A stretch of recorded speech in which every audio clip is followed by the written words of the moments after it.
as you can tell, we are not in Myrtle Beach right now or at our house or anything. We're in a parking garage in St. Augustine, Florida. We decided to, you know what, get away for a little bit. We've been working super hard. We're actually down here thrifting, having a whole bunch of, actually the Goodwill's down here, absolutely insane, but we're gonna take a little bit of break. St. Augustine, you've never been to, right? Yeah. And I've been here like 20 years ago, I'm pretty sure. So we're gonna go see what it looks like.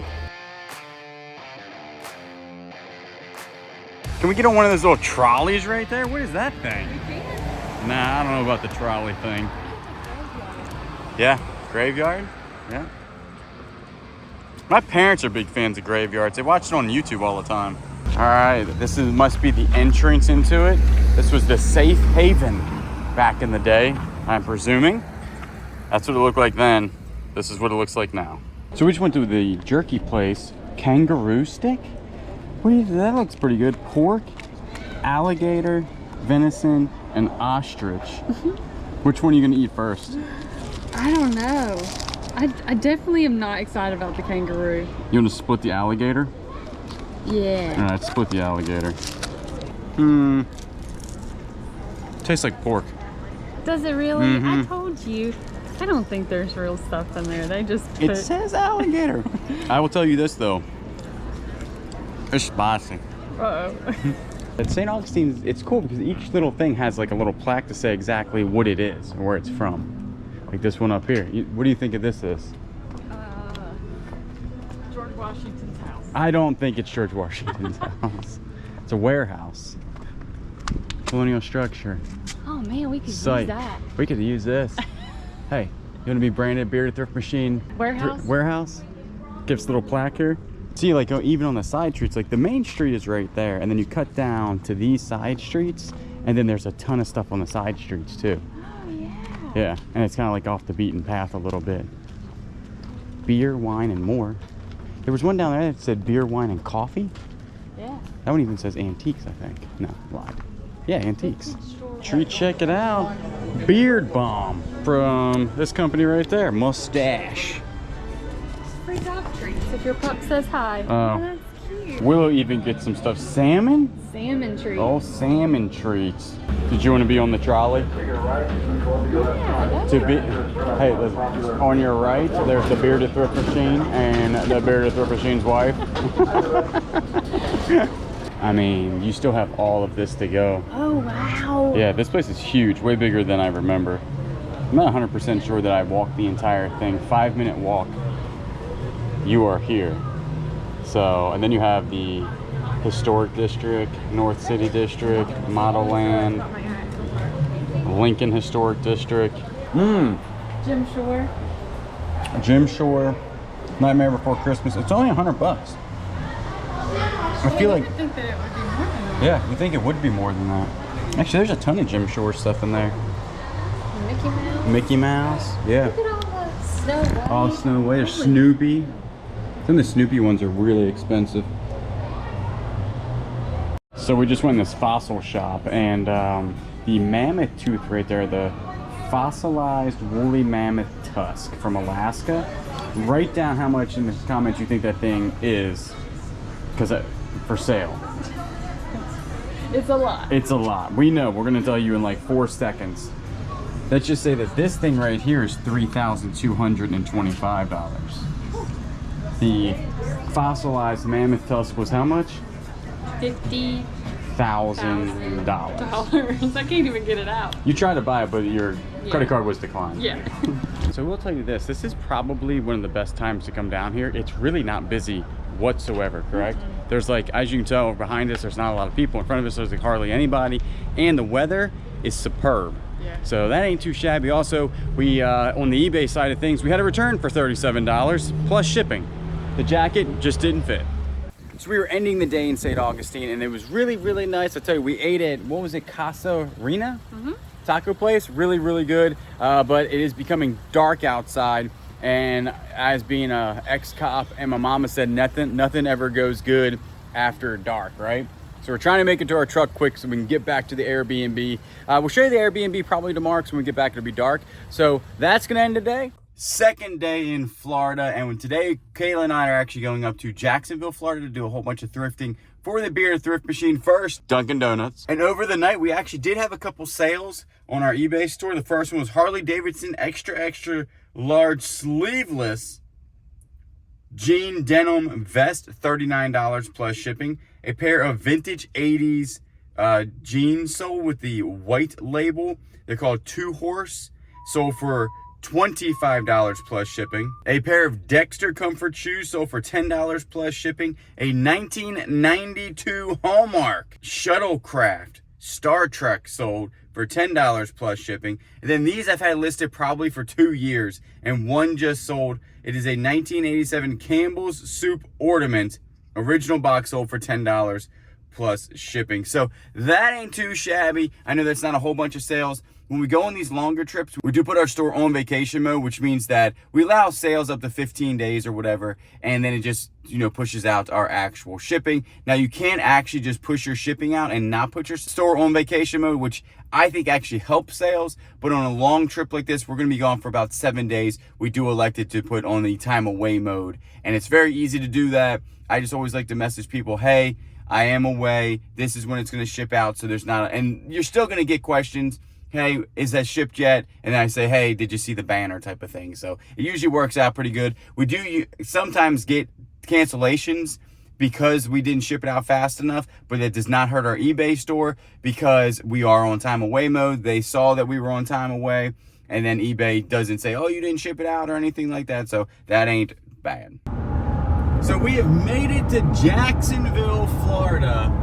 And it's beautiful up here, isn't it? We just hit a Goodwill, did really good. Actually met some people that knew us, so if you see us out here, say hello. But by the time you see this, we'll be back home most likely. But very nice. We do like, I'll tell you one thing we love about Florida is how big your roads are. Yeah. Besides this road. In Myrtle Beach, we have 2-lane highways with just as many humans. Yeah. Here, also, there's some big old waves out there. There are big waves. That's scary. Towards I-295 northbound. This truck is pretty nice. We've never had a car that has had navigation in it. And it's like, I know cars have had navigation now for what, probably 20 years. We've just never had. In half a mile, exit the highway at exit 61A. 61A. We just have never had. It shows me like a picture. So we've got some questions, and we're gonna go ahead and answer them. All right, let's go, because we got 26 miles on I-95 heading southbound to St. Augustine. I know you have asked several times where to buy packing materials, but I didn't write it down. Please send the information again. Love your videos. We buy all of our stuff from Uline, and the reason why we do that is because we buy quarterly, and so we get one shipping cost. Now, there are cheaper ways if you're buying small quantities. I would probably buy off of eBay. You can use your store coupon if you have a store coupon to buy shipping supplies. I can't talk and merge. Turn the radio down. I'm trying to figure out where I'm going. Who else gets a little weary about being beside a trucker driving? Yeah, I'm scared of them. So you can go to eBay, you can go to Amazon. We use Uline, but also for our poly bags and our bubble mailers though, we do use GyroPack because they are the cheapest, and they also do send us some stuff for free to show you guys. So we do use those, and there's a link down below if you wanna. I think you get 10% off your first order with GyroPack when you do order stuff. I just bought something off eBay. When I went to purchase, eBay showed me more from other sellers cheaper. Is this happening as me to being a reseller? I would actually probably think, because I did buy something off of eBay, 4 days ago? Mm-hmm. And the one I bought was one of the more expensive ones, but there were other cheaper ones available. And when I was going and looking at it, it would say like similar item, and it would be actually cheaper. I wanted the one that was brand new. That's why I picked that one. But it was also showing me stuff. So I'm guessing that it would also be showing those people the same thing of yours. So it also showed me ones that were on sale and the ones that had free shipping and also free returns. So I'm assuming yes. Someone asked, where are you selling the ceramic Christmas tree? We are no longer selling it. We actually put our Christmas trees up, and we realized, what are we doing with our lives? We actually collect them. There's no reason to sell them. We'll sell them one day, but we're up to 5 ceramic Christmas trees, and that one just had to come home with us. So guess what? None more for sale. I'm new around here. Do you guys have a booth or anything? I've been considering it. We do have a booth. Our booth is at the Bounty Hunters Emporium in Surfside Beach, and it is a 8x4, 8x6, no, 8x4 size. So it's like a medium-sized booth. And the only thing I would consider is if you're getting a booth is just being able to have the inventory to turn it over. Yes. So, you know, switching things out. If something's not selling, have something to be able to put in its place. For seasonal stuff, have enough seasonal stuff. This is just our opinion and what we found that, you know, sells for us. Also, because we are in a tourist town, it does seem that little items sell better for us rather than big items. So we don't have a lot of furniture, and actually the owners kind of gave us a lowdown on kind of what sells the best. And it usually is items, what, under 20 bucks? If you can find some really good items for under 20 bucks that you can sell, then that does pretty well for us. But our biggest thing is finding enough items to turn it over basically weekly. Now, everything doesn't get turned over on a weekly basis, but we do take some stuff out, put stuff in, because we've noticed even if you move stuff around the booth, it tends to do a lot better than letting it just sit for 2 weeks. And also as a reseller, it's nice for like breakable items that you don't want to ship to put in the booth. Absolutely. Because it just gives you another opportunity to sell things. Because let's be honest, selling on eBay for full-time, even part-time, even for side money, it's difficult. You know, you really have to find very specific inventory, I believe, to do well on there, which we do. We do find that inventory. Sure. But the more ways you can get your stuff in front of people, that's why if you're cross-posting Macari, Depop, Poshmark, the reason why we don't cross-post to a whole bunch of those is because we do utilize Whatnot now to help us move a whole bunch of items. So eBay, Whatnot, and the booth in between those 3, and then like once a year we do a yard sale, we can move some product. What is the name of your eBay store? I actually believe the name of my eBay store is Hustle County. Because it wouldn't let you change it? I've tried to change it many times. Yeah, if you know how to change the eBay store name, tell us down below. We have no idea. This eBay store was made, I want to say 10 years ago, when I thought about selling on eBay. I just never did. And then we got serious about it. Then you actually made the name The Bearded Thrift Machine. And then we went with that, and we just never know how to change the store name. Why would USPS care about media mail? I don't get why they would be so interested in books and magazines of all things. The reason why they opened that package up is because media mail is cheaper than sending it any other way. Now, that's not very necessarily true anymore, because ground is sometimes actually cheaper than media mail. Yeah, I've noticed that too. Yeah. So, but if you're sending some big, heavy books, it will be considerably cheaper than ground, priority, USPS, UPS, FedEx. Media mail will beat it, especially if it's like an encyclopedia, thing, or something large and heavy. Media mail is going to be cheaper.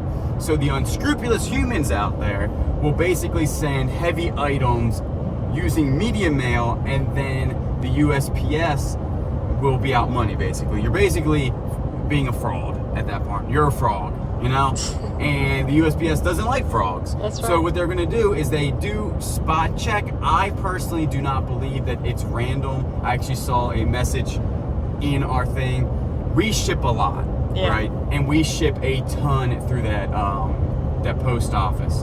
Now, I don't know if our post office opened it or maybe on route it did. We have a good relationship with our post office, but the amount of stuff that we ship, they probably just want to make sure that we're doing things right. We obviously try to work everything by the book, because I actually didn't know this. I think a cookbook, now our cookbooks were obviously up above this page level. A cookbook has to be more than, I think it's 8 or 18 pages. Really? So and it has to be bound. So it was bound. Yep. The books that I sent. Yep. But that would also, you couldn't send recipe cards, is what I'm getting at. So if you want to send recipe cards, media mail, I don't think that would work, because they are not. It's not an actual book. It's not bound.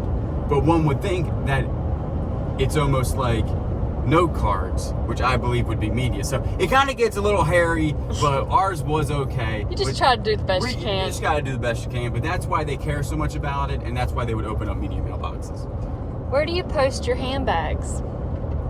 We post, it depends on the price, to be quite honest with you. If they are under 80, basically under $100, we'll say, we try to sell them on Whatnot to move them fast. If they're above $100, now we have sold a couple that were listed for over $100 on eBay, but only sold around 60 to 70 bucks. And we did those on Whatnot, but anything under $100, we usually do Whatnot. Anything over $100, we put them on eBay. Yeah, I'm a little excited because I am a Ford fan, although this Dodge truck is probably one of the nicest trucks I've driven in a while. And check out the Ford's Garage Prime Burger lunch joint that we got here. It's actually connected to a Ford dealership and a Lincoln dealership. So I wonder if you go in here if you have to buy one of their cars.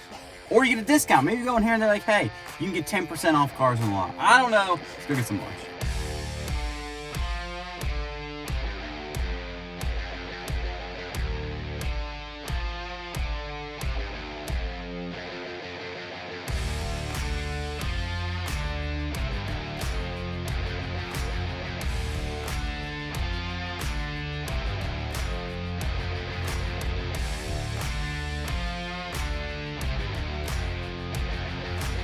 We are back at the Airbnb, and it's a super nice place. It's the outside area. It's like a little eating area. And then there's a fan, nice little pool. There's Willow hanging out on the pool deck. She actually won't go in the pool, but we're always out here in case she wants to jump in. She can swim, but we'd rather her not jump in the pool. The pool is supposed to be heated. Now, I swam last night. Willow and Kayla would not swim with me. They said it was too cold. Today, it actually feels a little bit warmer.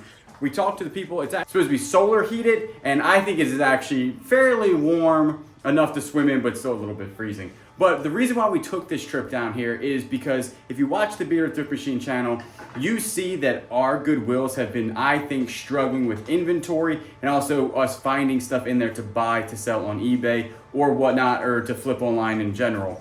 So we're like, maybe it's all Goodwills. Maybe all Goodwills are just really selling all their stuff online. I am going to say just by down here, that's going to be no. We found amazing stuff in Florida Goodwills. So we're going to keep hope that South Carolina Goodwills, maybe they're just down on inventory or something. But I'll tell you one thing, if you want to see some really good thrift store content, again, if you don't follow us on the Bearded Thrift Machine channel, go over there. We find some amazing stuff. We do appreciate you all watching. And tomorrow I think we might go to Daytona Beach, or we might go back up to Jacksonville or stay in St. Augustine. We have no idea. There's so much to do down here. It's like really hard to do things in one day.